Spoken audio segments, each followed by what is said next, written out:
Hey.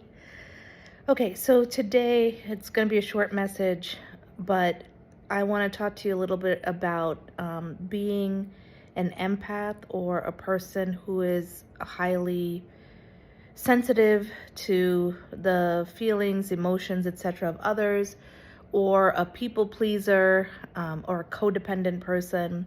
If you identify with any of those concepts, I want to talk to you about the experience of shame that you might feel and not even recognize that it's there in the background, operating. So this has been a particularly difficult lesson for me to learn, but I think I've gotten it finally. And so I want to share it with you. I've always been very sensitive. I could read people really well. I could read energy really well. And I thought it was all just external, right? Like I thought that it was just me picking up on them, whoever the them represents. Only recently did I realize that people have projected onto me their ideals, their values, their notions of what's good and bad, their notions of what's right and wrong. And because I was so sensitive, because I am an empath, I didn't realize that I was absorbing those messages, those feelings as my own, when in fact they were merely projections. They didn't belong to me. But in all those years when, I was trained to take care of the needs of others and, put other people as priority over myself, that's something, especially, it's not exclusive to women, but this is something that was ingrained in me as a woman, particularly as a woman of Indian descent. In my culture, I was born in the U.S., but I was my parents are Indian immigrants, particularly from South India. It is we are Christian by background. That's what my parents identify as. I don't identify with any religion anymore.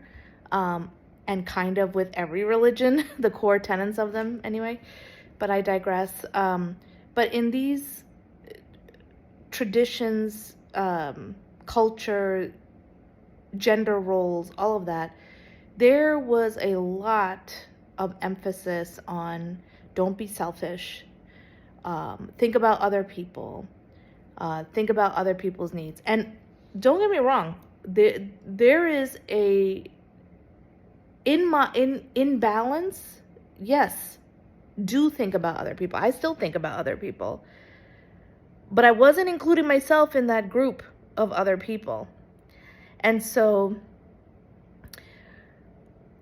what was happening that I didn't realize all these years is that so much of the things that I loathed, hated about myself didn't actually stem from me. Because now that I've been on a very powerful journey of radical self-love, radical self-acceptance, and really peeling away the layers of the expectations of others and really just being left with just me, I am realizing that my soul, the essence of me always loved me, always thought that I was awesome, always believed in me, and didn't judge me, didn't, like, those weren't my beliefs. You know, the shame that I experienced, such profound shame, and shame is, this is a very deep emotion. It is like, on the vibrational scale, it's at the bottom. You know, it's really low because it is such a profound sense of feeling like who you are, not what you did, not, your actions, but who you are is wrong. Wrong. That sense of shame, which I couldn't even name specifically or necessarily, showed up as depression. It showed up as self-sabotage.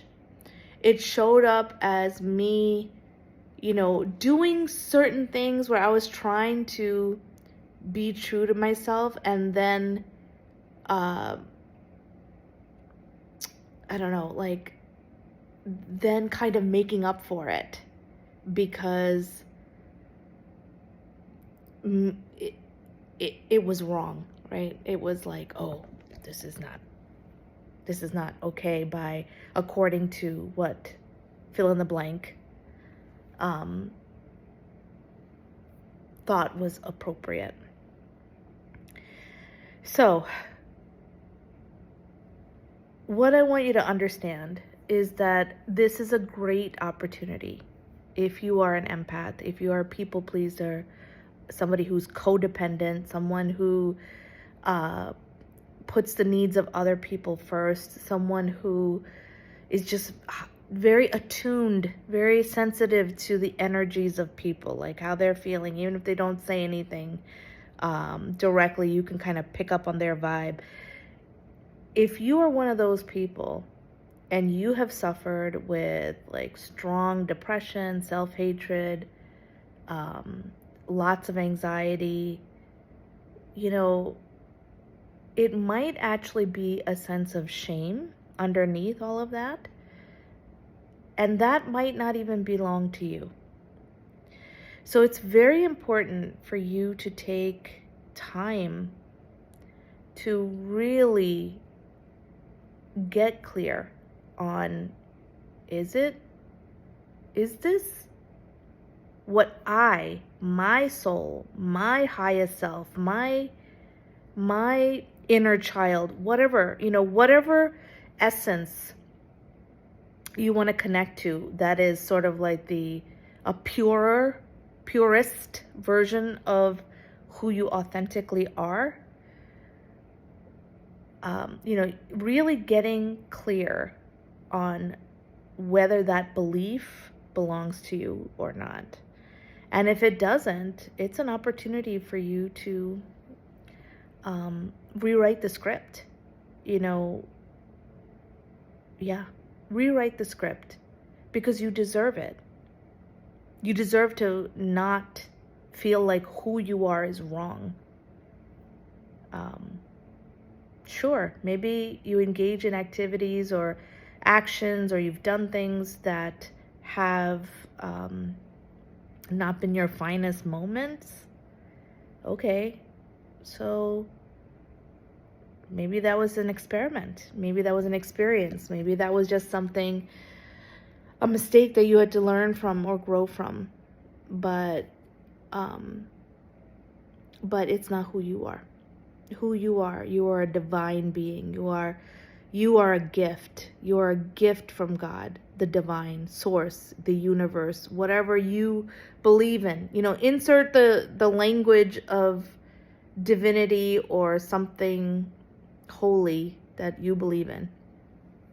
Even if that is just simply, even if you're an atheist and it's simply like, okay, I may not believe in God, but I believe in the goodness, or the potential goodness of people. Whatever it is, whatever. That essence, that part of you,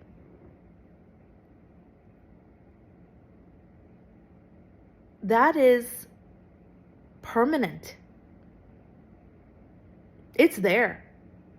It's who you really are. And you deserve to have a fair shot at understanding what is really your beliefs, what is really your thoughts, what is really authentically you. And anything else gets to go. I love you so, so much. Just keep hanging in there.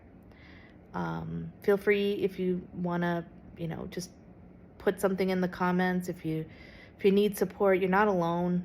You're not alone. I love you. Talk to you later. Bye-bye.